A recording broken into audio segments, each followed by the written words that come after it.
In today's video, we are going to cover how to add a product in Xero. Begin by opening the Products and Services area in Xero. From the main navigation, go to Sales, then select Products and Services. This takes you to the list of items already set up in the account. If the list is empty, you will still use the same process to create your first product. Once you are on that page, click New Item. This opens the form where you enter the product details. Xero uses this form to store the item information for purchasing, selling, and inventory tracking if you choose to use it. Start with the basic product information. Enter a unique code for the item, then enter the product name. The code helps identify the item in reports and transaction screens, so it is worth making sure it is not already in use. The name should match how you want the product to appear inside Xero. If you want Xero to track stock levels for this item, check the box for Track Inventory Item. This is optional, so leave it unchecked if you do not need inventory tracking. If you do enable it, Xero will treat the item as one that has stock movement tied to purchases and sales. Next, move to the Purchase section. Enter the cost price for the product. This is the amount you pay when buying the item.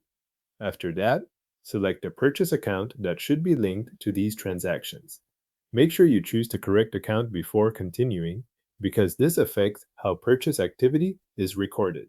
Then choose the tax rate that applies to purchases of this product.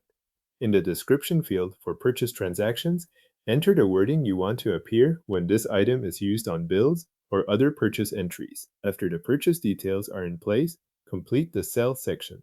Enter the sale price for the product. This is the amount you charge when selling the item. Then select the sales account that should be used for revenue from this product. Choose the tax rate that applies to sales and enter the description you want to appear on sales transactions. This description is what Xero can pull into invoices and other sales records when the item is selected.